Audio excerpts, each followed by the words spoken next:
Et la Cité des Roses a porté aussi ce nom parce que c'est vrai qu'elle était très très fleurie. Dans chaque coin de jardin, il y avait des roses.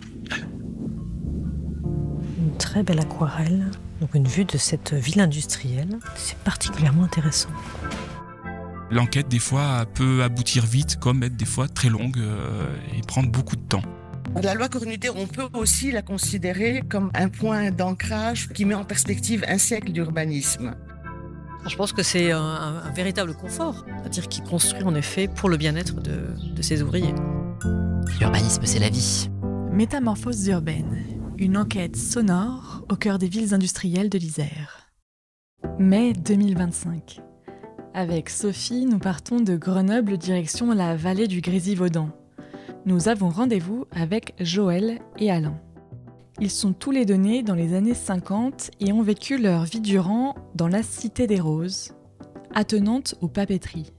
Pour vous parler un peu de la Cité des Roses en préambule de ce podcast, sachez qu'elle a été construite dans les années 20 par l'industriel Maurice Bergès, fils d'Aristide Bergès, créateur de la papeterie de Lancey en 1869 à Villarbonneau. Cette cité ouvrière est composée de maisons individuelles en rez-de-chaussée surélevées sur cave et de maisons à un étage aux formes assez variées.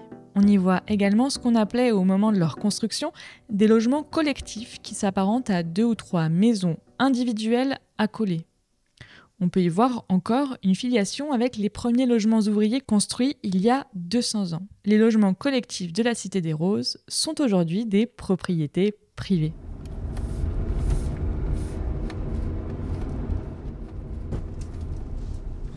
On voit vraiment en fait sur le plan là que c'est un plan en quadrillage et que tout est relié avec la route principale. C'est ça. Comme on a pu voir un peu sur les photos, il n'y avait rien autour.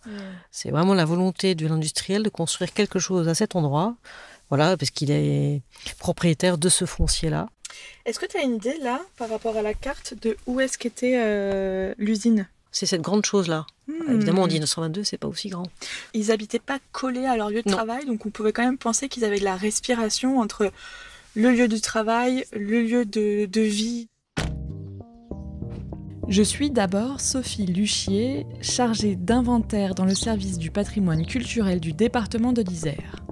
Avant de retrouver Alain et Joël, nous partons à la découverte du territoire. L'objectif ? Comprendre et appréhender cet espace comme elle l'a fait lors de son enquête. Donc la cité est composée d'immeubles qui abritent plusieurs logements pour plusieurs familles. Là, on est à l'arrière, donc avec une parcelle de jardin, à chaque fois attenante, à chaque travée qui abrite un logement.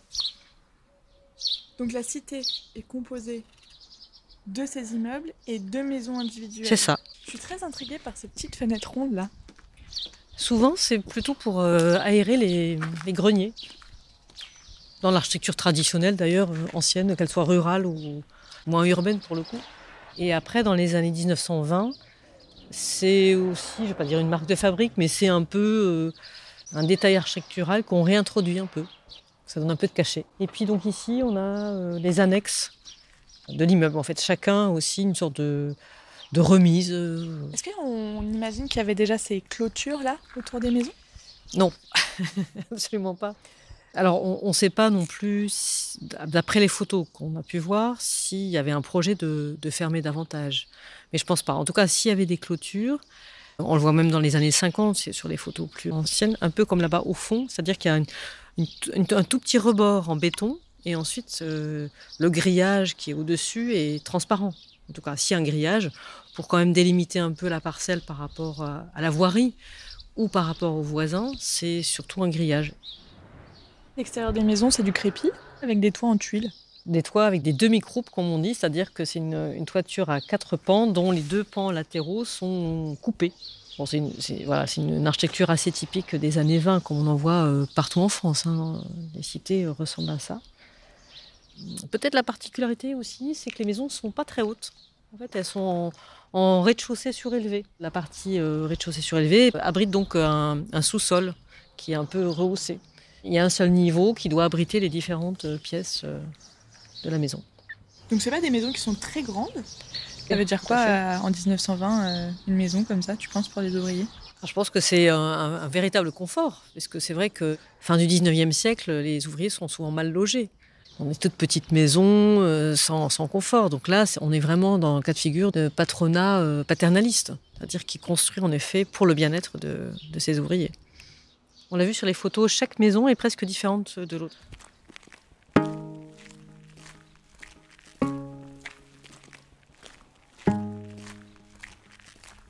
Il est maintenant temps de retrouver Joël et Alain. Nous montons sur le perron d'une maison aux couleurs roses, bordée d'un joli jardin.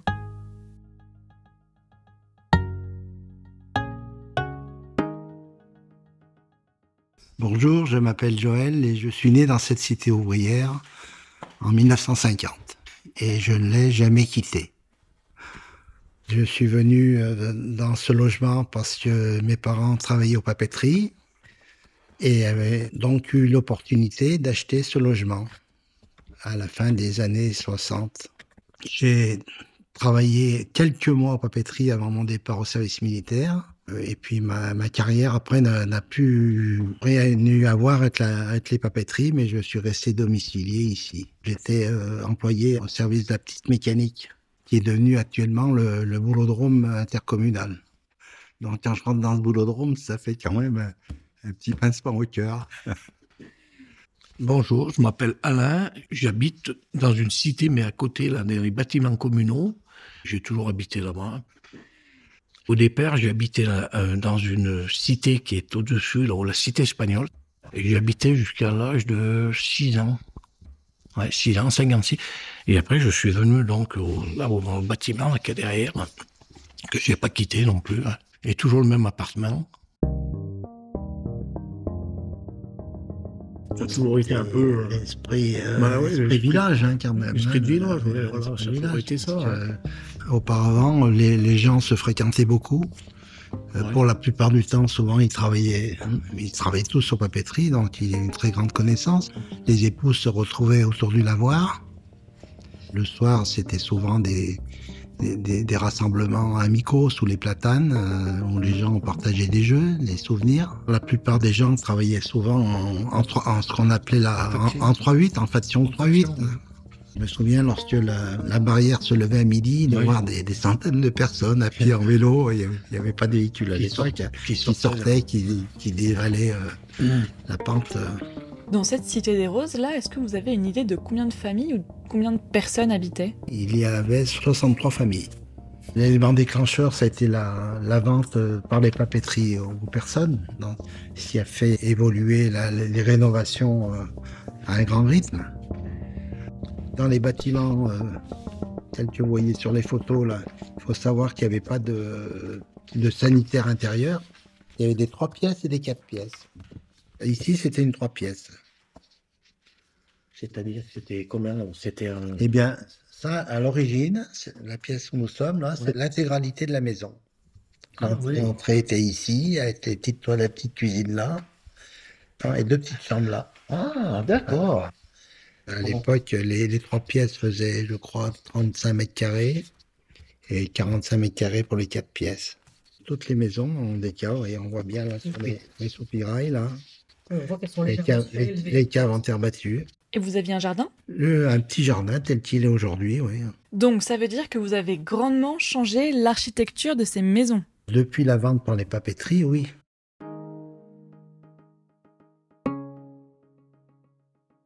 Est-ce qu'il y a encore beaucoup d'héritiers de ces ouvriers dans ces cités ouvrières ou pas du tout ? Je dirais 10 à 15% aujourd'hui seulement. C'est très sentimental parce qu'on a souvent pensé à déménager, mais les racines sont très fortes, quoi.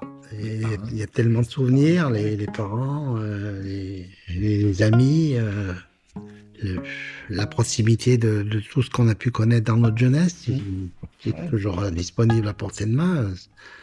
Ça me paraît difficile de tourner la page et d'aller vivre ailleurs.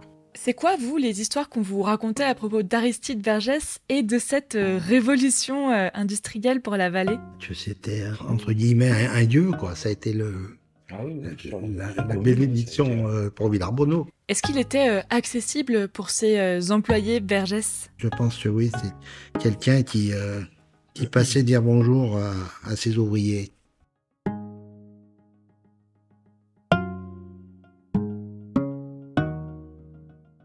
C'était difficile, puisqu'il n'y avait pas les moyens, entre guillemets, mécaniques d'aujourd'hui, quoi. C'était un travail physique, avec de par les factions, c'était pénible. Et puis également l'amplitude horaire, bien sûr.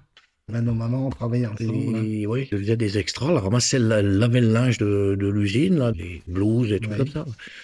Ça, j'ai souvenir parce que on a bavé, hein, pauvre, hein, j'ai un souvenir en parlant de l'âge. À l'époque, donc, les papeteries faisaient vivre la commune et étaient très, très, très impliquées dans les associations sportives, qui ont connu beaucoup d'ordres noirs, que ce soit en foot, en rugby, dans tous les sports. Et j'ai souvenir du lundi, dans la maison d'à côté, où on voyait tous les maillots du lancer sport, noir et blanc du lancer sport, étendus par la dame qui les avait lavés. Donc des maillots noirs et blancs en hommage à Vergès, la houille noire pour Samury et la houille blanche pour l'eau. C'était sympa, ça. Ouais. Je pense que les gens vivaient quand même assez bien, de par l'assistance apportée par les papeteries pour tout ce qui est entretien. C'était quand même cool, hein. Afin de terminer cet épisode, nous voulions que Joël et Alain nous fassent visiter par eux-mêmes la cité de leur enfance. Alors c'était bordé de platanes. Et à ce jour, il n'en reste plus qu'un. Sinon, tout le quartier, il y avait des platanes de partout, dans toutes les allées. Ici, il y avait un lavoir assez grand, hein, qui venait juste à la voiture rouge, où toutes les dames du quartier faisaient leur lessive et papotaient, ça créait des tissus. Voilà. Alors, toutes les maisons ont été rénovées, agrandies, puisqu'elles datent toutes en moyenne des années entre 25 et 35. Alors, ces maisons appartenaient aux papeteries de France et étaient rachetées par les ouvriers. Alors, on va dire entre 68 et 75 environ. Ici, à l'époque, c'était que des jardins. Alors là, ça donnait sur le parc des papeteries. Et chacun avait sa petite parcelle pour faire son jardin, ou c'était plutôt des jardins collectifs ? Plutôt collectif. Alors chacun prenait son bout de jardin qu'il voulait, quoi. Il se servait de... Il y en avait un paquet derrière, les bâtiments, là, vous voyez. Hein. Il faut savoir que lorsque ces maisons appartenaient aux papeteries, les papeteries avaient leur propre service entretien. C'est-à-dire vous aviez besoin d'un électricien, d'un plombier, d'un maçon. Ils vous délayaient des employés de l'usine qui venaient effectuer les travaux. Un peu dans le style des corons dans le Nord. Oui. Une allée, 2 allées et 3e allée. Vous voyez des tonneaux de bonbons au bord de la route et puis les gamins en allant à l'école parfois se servaient dedans. Ouais.